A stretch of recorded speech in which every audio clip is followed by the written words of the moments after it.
What's up, everybody? Welcome back to Twisted Life of TV. I am Poetry. You are here for another recap and review.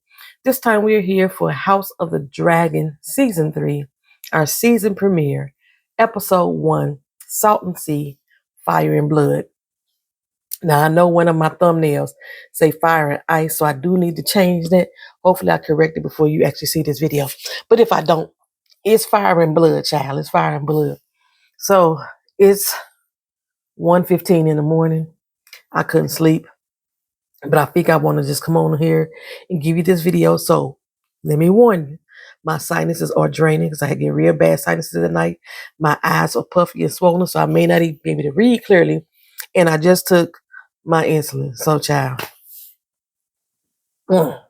we picking right up where we left off in season 2.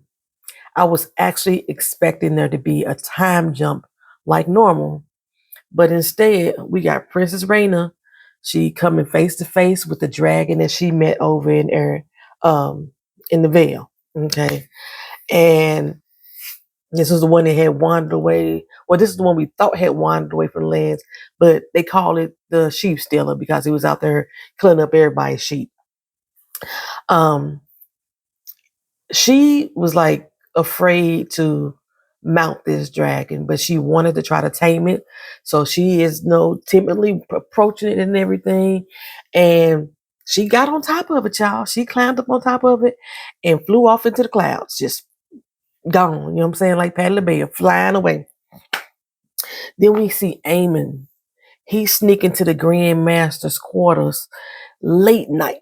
Okay. Snatch his ass right up out the bed. And he said he was going to lay him to rest for being a traitor.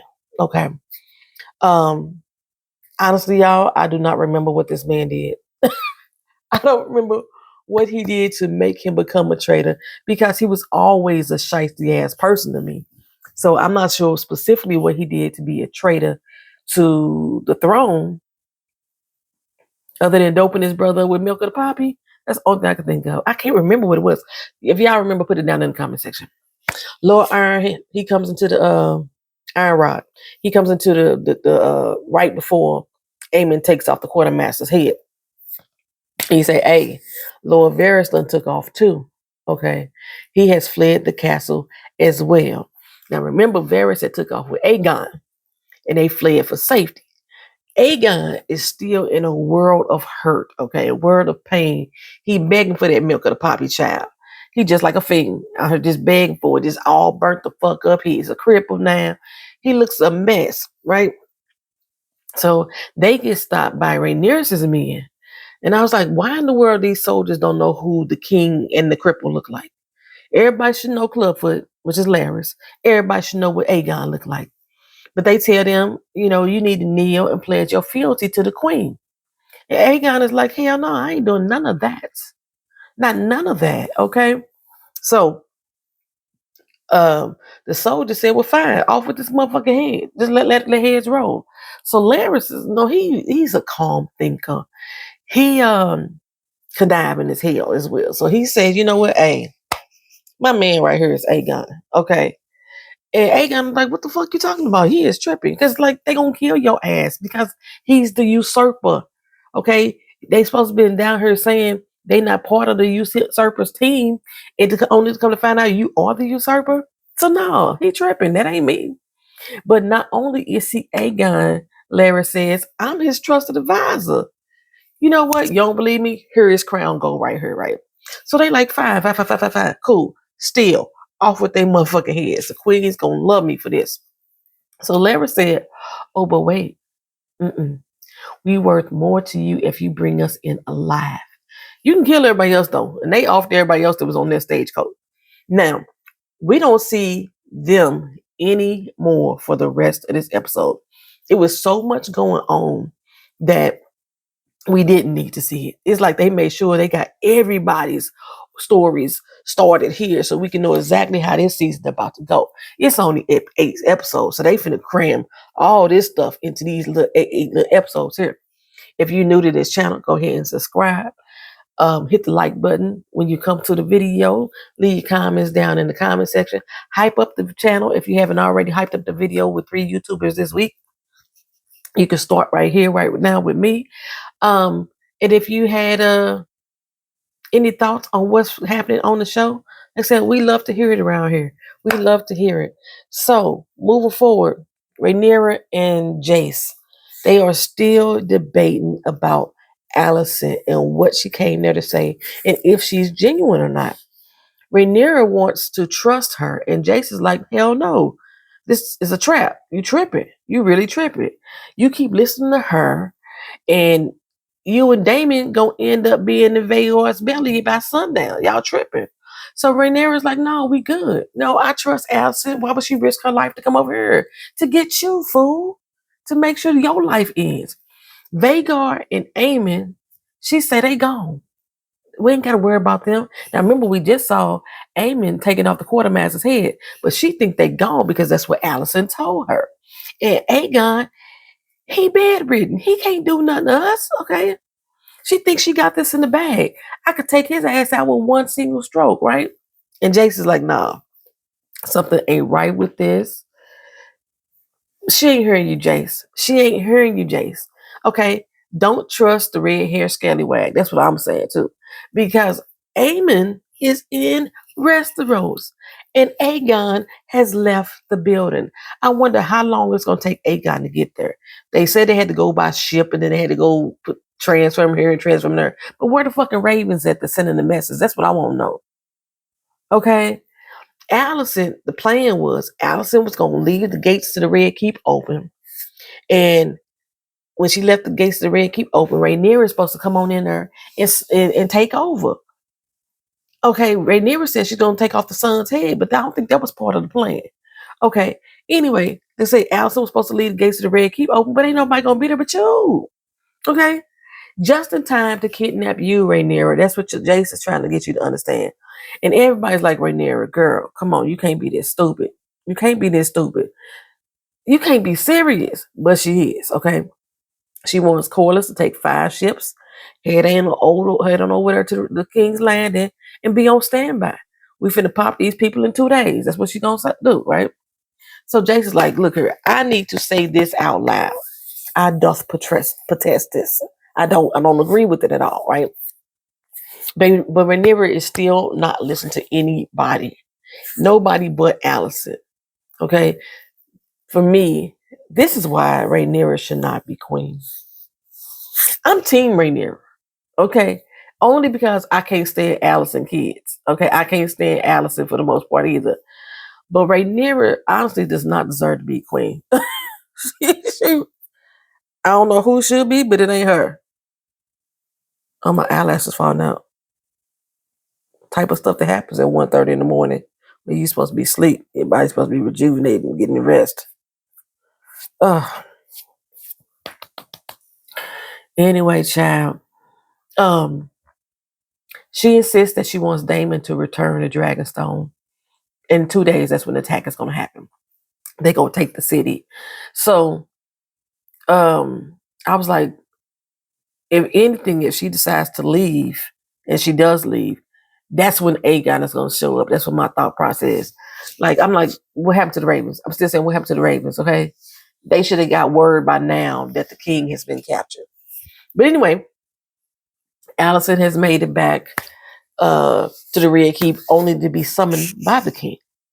So she starts to head for Aegon's chambers, and they like, no, to the throne room. She was like, I know Aegon ain't up in the throne room. So she getting there, like, what the hell are you doing here? It's Aemon. He's supposed to be over at Harrenhal helping out Cole. But he up here on the throne like, I'm the king now. What? Okay. My brother and Larys have fled the kingdom, which makes me the king. So now, even if she was being genuine to Rhaenyra, all that shit is out the window. You know, he got backup, he said, coming in from the high towers, and they got 3 times as many men as Corlys. So Daemon, he out there on the field kicking ass and taking names, okay? The Tullys, they want the time to bury their men before they head to where they think Aemon is at next. But just in time, right on the thicket, there's more soldiers approach. Daemon is on the red D, yo, okay? Blood dripping down his forehead, just He's hoeing like what? But I could tell in his mind, he's like, fuck, okay. Luckily, it's Sir Dustin, child. And Sir Dustin, he came with his 2,000 winter wolves, and they come to fight right alongside them. They fighting for the queen, okay. Dustin tossed him a little head, and I was like, it's been a little bit too long for me. Who head was that? Was that Hightower's head? It looked like Hightower's face, but it was like, so I wasn't sure who face that was. I think that was Hightower, Alice's daddy. Y'all let me know, okay. I had forgot all about his other son, Gawain, right? I forgot he and Cole were together, and now they camped out waiting on Aemon to show up. Everybody sitting there waiting on Aemon to do what he got to do. Cole is like, he got to come through, okay? Not knowing that Aemon has took over the throne at the Red Keep, chilling like a villain. In the meantime, Gawain wants Cole to address the fact that his men are attacking the village women, right? Because when he approached, he was able to witness some young girl that had just been assaulted by one of his men. And he like, Cole, you need to put a check on that. What you gonna do about it? And Cole was like, what the fuck you want me to do? These men deserve their prizes, their rewards, whatever. They tired. So at some point, all of us gonna turn into monsters, okay? What do you want me to do? And Gawain is like, dog, something. It's better than nothing. Do something. You take a fucking commander. Command some shit. Right? We don't see no more of them for the rest of this episode either. So now we go over to Oath, Hugh, and Adam. They sitting there waiting on Aemon and Vhagar too. Everybody, like I said, sitting there waiting on Aemon and Vhagar. Remember, they are the chosen ones that Rhaenyra had them do the little blood test to see if they could ride a dragon. And these were the 3 people that was chosen. Right now, again, they just sitting around waiting on Aemon and attempt to kill him. He was like, look here, I am not too rushed for that fight. Aemon has already killed 2 dragons. Okay. And speaking of dragons, the sheep stealer, he out there flying on the land, done tossed Rhaenyra up off of him. And he didn't kill her though, you know what I'm saying? She starts singing in Valerian, trying to make every attempt to tame this beast. She make a little progress because it flew off and came back with some curry goat for her baby, barbecued that shit right up there in front of her face. Just cooked it right there. She went town eating because she was hungry and shit, Because at Erin Hall, they ain't got no good soul food up in there. But Corlys, he about to get tamed himself.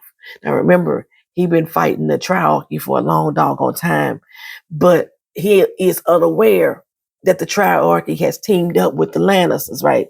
So they got this strategy set up that they're going to head to King's Landing and do the raid like Rhaenyra want them to. And they get run up on by the Triarcy, like with 3 times the fleet of what Corlys has. Okay, the water's about to get rough around these parts right there. They rougher than the relationship that Corlys got with his damn sons, which be Aelin and Adam. Okay, well, Corlys asked Aelin, is this the Lannisters? Is this the Greyjoys? It got to be one of the 2. He said, no, it's the Triarcy. Without realizing that Tyrion Lannister is with them. He done teamed up with the Triarcy. And while they are fighting at sea, Lohar, and with the one who's over the Triarcy, the lady, she got plans to attack High Tide, where Corlys' home is, as a show of force and the means to distract Corlys from this fight on sea. Okay. So in efforts to control the narrative, Alicent is sending word over to Ormond, which is her brother. Wait a minute, Ormond is a Hightower too. Ormond not her brother though, because Gawain is her brother. Ormond is her dad's brother. I don't remember, child, but Ormond is a Hightower. Anyway, she sent word over to Ormond and let him know that Aegon is gone.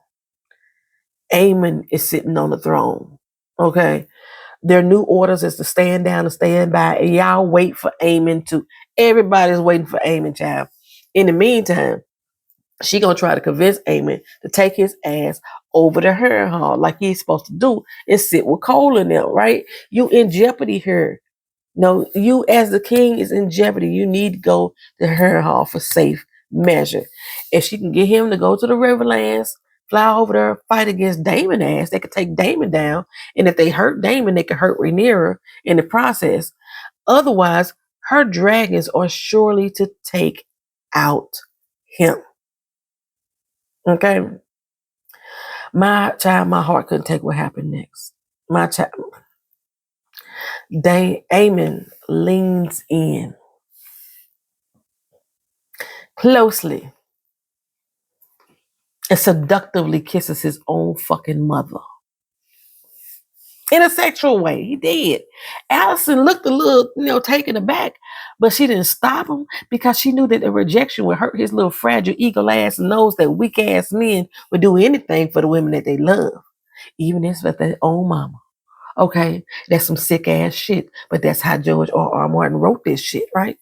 Well, it worked, okay, because now he plans to leave for Harrenhal just like his mama wanted him to do. Okay, now he over there taking a shit, something that we didn't need to see. We could have done without that. And Oath could have done without the weird ass creatures in the forest popping up out of damn place, right? He packs up his shit and run back over to Hugh, and Adam is like, look here, I'm out. I'm gone, right? He came, he saw, and Aemon never showed the fuck up. He not sticking around. That wasn't part of the queen's orders. Hugh and Adam are insisting that he stays. But then the witch comes out the woods and like, no, your boy is correct, okay? Y'all missing the fight. It's over at Dragonstone. Okay? And she was right. Because Baela rushes in to tell Rhaenyra that she know Corlys is under attack, sis. Okay? Jace told your ass. Jace told your ass this was a trap. Technically it wasn't. But, it's working out that way, that it looks like it's a trap, and that's all that matters right now. And Rhaenyra, girl, you in trouble. You in trouble, girl. Rhaenyra's like, well, I'm about to fly into this danger, okay? And of course this is against Jace's better judgment. Like, you the fucking queen, we need to protect you, right? He like, mama, if you go, you gon' die. And she said, well, if I die, you gonna be the king. Shit, okay? But knowing Jace is gonna fly out himself. Why? Because he's fucking hard-headed, just like his damn mama. Okay? He tell Lauren, barricade her ass in her chambers. Okay? It's up for her own safety. Lauren is like, what you mean? I can't do that. I finna disobey her. And he reminds him, this is what your oath is to protect her against harm, including herself. Okay? It's either gonna be your life or hers. Make your mind up. Okay. So Baela is like, boy, have you lost your damn mind? This is treason. Jace is convinced this is a setup. It's a setup in order to draw his mama out there so he can kill her. So he like, I gotta go. Come with me, fight with me. And you know Baela been wanting to fight for a long damn time. So Rhaenyra can't get out that damn room. She can't get out that doggone room. Well, out on the seas, Corlys is getting his ass handed to him. Okay. Damn near all the ships are ablaze. Aelin spots Lohar's ship, and Corlys insists they head directly for her. Well, that was all part of Lohar's plan. Make sure that Corlys follows her, right? She wants to take out Corlys so bad, and Corlys wants to play chicken with her, okay? Who gonna win? Who gonna get the upper hand, right? Tyden is like, hold up. This is not our plan. This is not what we signed up for. You're supposed to be fighting for the king's purpose, not your own. And she like, boy, bye, okay? I got my own mind. I got my own problems. We've been trying to get this man for 20 plus fucking years.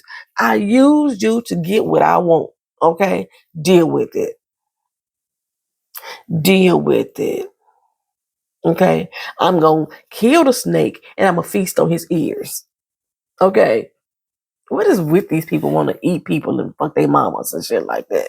Some sick ass individuals. Well, anyway, as Rhaenyra in her chambers having a moment, she break it down just a tad bit, Scotia Day.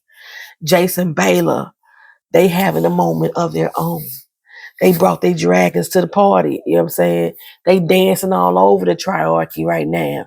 They said, Jaquaris, flames is going all over the doggone place, right?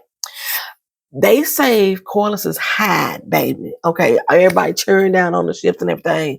So now, he can entrap Lohar himself. If he get her out the way, the dragons can handle the rest of the fleet. That's his mindset. Below her had other plans. Because again, she was waiting for this fucking moment, right?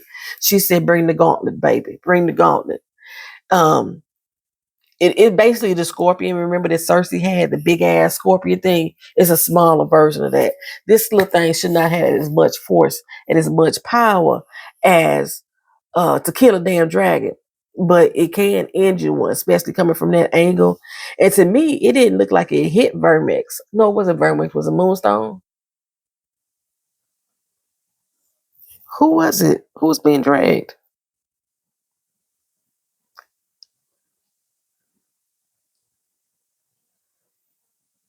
Huh. It hit Vermex. Okay, it's supposed to hit Vermex. But it looked like it caught him on his harness to me, right? And but they had the harness still, the rope still attached to the ship like it was a damn anchor. So they was dragging his ass down and everything. And like I said, the dragon should have been powerful enough to capsize the whole fucking ship, but that didn't happen. Bailey had to go in there and defend her boo and free him up and everything. And they clipped the doggone string and everything that was attaching it, and then they flew up and started lighting those fucking ships up again. No, they didn't start fighting the ships again. They just flew up in the fucking air. They should have just been, ha! That's what they should have done. Anyway, Lohar had decided to chase Corlys, as Corlys expected. And he is leading her through these rough waters. It's like reefs underneath there, turning the bows of the ship up and everything like that. And Tynan is like, girl, come on now. You gonna kill us. We can't navigate through these waters. And she's like, sure we can. We just gonna follow Corlys. It'll be all right. Okay. I was like, I don't think it's that simple. But go off, sis. And she did. Okay. Corliss out there dipping and dodging through them reefs. And, she had a ship that was ahead of her, sent that ship through first, watched it dip and dive and fail. So she said, we know exactly what to do, right? So, as that ship was going down, she pushed forward with her other two, and she navigated the hell out of that shit. Tyler was screaming like, I told your ass this was a trap. Now we gonna fucking die. She said, no, you gonna fucking die. We need to lose some goddamn weight on this ship. And she pushed his ass off into the water. Anybody that had on his armor, as heavy as it was, gone by now. See you later, bye. And that armor ain't gonna do but make your ass sink into the damn water. Wasn't no surviving that for that shit, right? Oh, damn, that just made me think about something that happened at the end. I'll come back to that if I remember. So anyway, all of the time, Tyler Lannister and all his crew got pushed overboard. Loher said, we dropping dead weight and we starting with you. Right? So she made it through, like I said, shocked the shit out of me, shocked the shit out of Corliss. And now he got to fight her ass. And Lohar's ship is faster and it was closing in on that ass, right? So just as she predicted, Corliss was going to be distracted by the fact that they fucked up High Tide. And while they get to the other side of the teeth, he looks over and he see High Tide just burning, baby. And he like, like her ship is rushing up on them, baby, T-bone their ass. And they went straight through there, cut that motherfucker like a good tender steak, just cut straight through there, right? And then boarded the ship and the fighting began. Baby, this was a bloody battle. Bloody with the T, battle. They came swinging over heads, came off like immediately, like cut them off at the eyeballs. I mean, blood and gore just everywhere. They was fighting their asses off, right? Okay, so Aelin, he was trying to get Corliss' attention, had another battle plan and everything, because Corliss was so focused on High Tide. Aelin had to step up. But yeah, Lohar had already rammed the shit out of that ship, and the bloody battle was beginning. So Rhaenyra, she up here on Sheep Stealer having a battle of her own, baby, because she can't control that fucking dragon. She came in there setting fires to the ships, and she was flying so fucking low. By her flying low, that enabled Lohar's crew to strike back at Sheep Stealer. Well, when that happened, Sheep Stealer got mad, okay?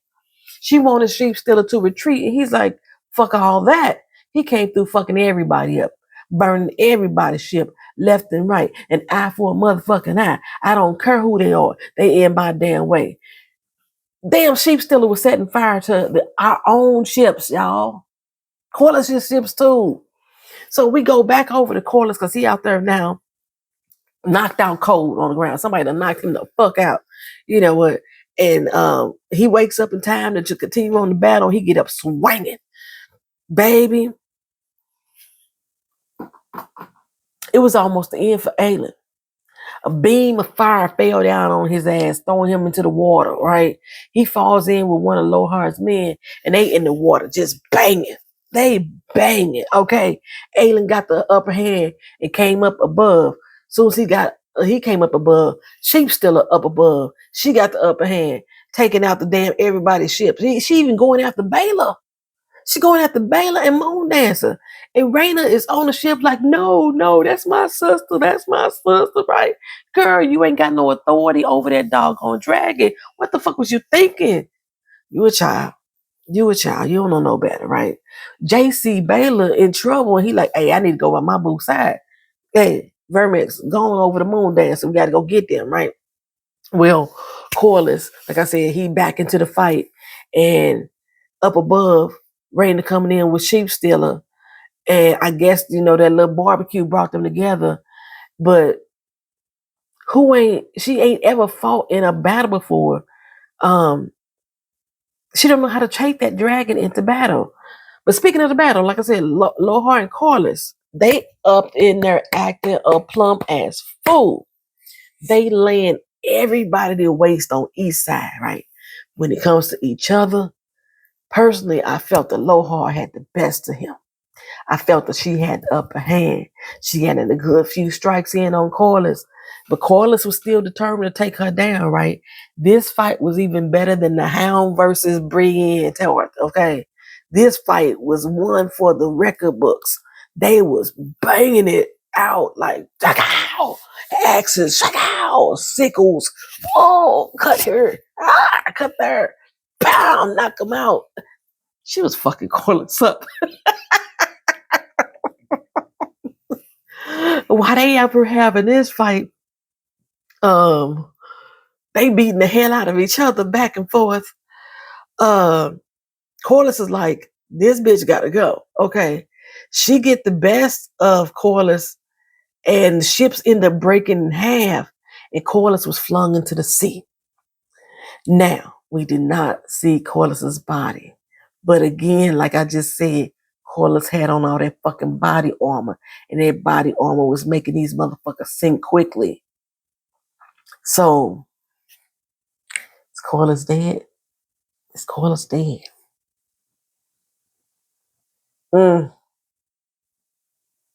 Aelin looked up and was like, Father! First time he ever called Corliss his daddy for real. Looked up, then looked over at the ship and saw Lohar there. I forgot they call her the sea bitch or something like that. Or the bitch fist. Bitch fist. Something crazy. It was something with the bitch in the title was part of her name, right? So he saw her, jumped over and lunged on the ship. When he lunged over there, she was ready for that ass. She came in and she banged it. They banged it out too. But her fight wasn't as good as the fight she had with Corliss, but they was getting in it because Aelin got the upper hand on her and choked her up against the god doggone wall. And as he choking her, he drowning her. He choking her and he drowning her. And then somehow he got a knife to her neck. Like, and she died up against the wall and sinks underneath the armor, right? Mm-hmm. Uh-huh. They was beating the hell out of each other in the sky. Jace has reached the sheep stealer. He's ordering Vermex to take out the rider. Then he realized the fucking rider is Rhaenyra, his wife's sister, his cousin, okay? And he like, wait, pull up. But sheep stealer said, no, come at me, bro, okay? You ain't gotta come at me, fine. I'ma come at you. Well, what was left of the crew that was on the ships of Lohar's, they kept attacking the dragons at the same doggone time, and one struck Vermex. Vermex is the dragon that Jace was riding on. Struck Vermex right into the chest. Okay. And Vermex was howling. Roar, roar, roar, roar, turning around and looking. The rope still attached. I mean, he could have burned the rope out, but the damn thing was still stuck in his chest and everything. And so he started going further and further and further into the sea, sinking. It was flailing and everything. And Jay still riding on his back like, come on, fly. fly, fly, you know what I'm saying? Until it pulled his ass under, okay? Now Jace was able to loose himself from the harness and everything and come to the surface of the water. Then out of nowhere, an arrow whew, pierced him in the back of the neck. I want somebody to walk up behind me and kiss me on my neck and breathe on my neck. If y'all know who to sing that song, y'all drop it in the comment section. If y'all know who sing that song, Kiss Me on My Neck, leave it down in the comment section. And I'll give y'all a prize off the emoji vote. I don't know what it is. Maybe I'll give y'all a stuffed dragon. Okay. In honor of losing Vermex today, because Vermex is gone. He's a dead dragon. I give y'all a little stuffed dragon to start us off from the emoji vault. It's worth a lot of money, y'all. Okay, these are some rare items that I have here in my pool. So if y'all know who sang "Kiss Me on My Neck," leave it in the comment section, and then y'all get y'all little stuffed dragon. Okay, so where was I at? He got shot in the back, and he turned around to see who shot him. How dare you hit me in the back? He said, "Fine." Shot 2 more arrows in the chest. Dead as a doorknob. Jason instantly started floating. Just dead. Dead in the water. You see him from underneath the water. He looked like Jack had been pushed off the door from Rose, and he just in the water, just floating. He dead. He ain't gonna be king now. He ain't gonna be king now. Okay. And so I'm to assume that Corliss is dead. But we didn't see the body. We saw Jace's body. I think that was Hightower's head that we saw roll. Who else it was that who died in this one? I think that's it. We didn't know nobody else for real. I mean, some of the sirs and the lords and shit, but yeah, for the most part. Anyway, Alien had got back on deck. Shit, he was on that broken ass ship. I don't know how y'all pieced that back together because it was fucking destroyed. Everybody basically dead. We saw maybe 2 or 3 ships still out there shooting arrows and stuff like that, but everybody else is damn near dead. Okay, only a few ships remain, and I couldn't tell you who ships was who. I couldn't tell you. Well, that's the end of the episode, y'all. That is how we started off this season. In the sea, like I said, Ailey was trying to get Aloha. Yeah, she did. Oh, Lohar's dead. So Lohar dead. We saw her body die. That's pretty much it. Shoot. Y'all let me know what y'all thought about this season opener. I think it's going to be a good season. I do. I was ready for it. I was waiting on it. Thank y'all for watching. Thank y'all for being patient. Like, comment, share, and subscribe. And I will see you next week. I'm going to try to post these up on Mondays. They don't do any early postings on HBO Max, which means it's going to show when it airs. And I think it's like 9 p.m. Eastern Standard Time. Might be 8 p.m. Eastern Standard Time. And on Sunday nights, I don't like to be online like that, for real. Unless I'm just watching a movie on my own. But as far as like watching for recapping, I'm not gonna be recording video Sunday. I'm not gonna be recording video Sunday night, put it like that. So you're not gonna get the video till Monday. I'm late today because I had long day. Anywho, child. Every Monday night by 10 p.m., y'all should have recap and review of this show for the next 8 weeks. And see y'all on Fridays for Power Raising Canaan. Y'all have a good one. Peace.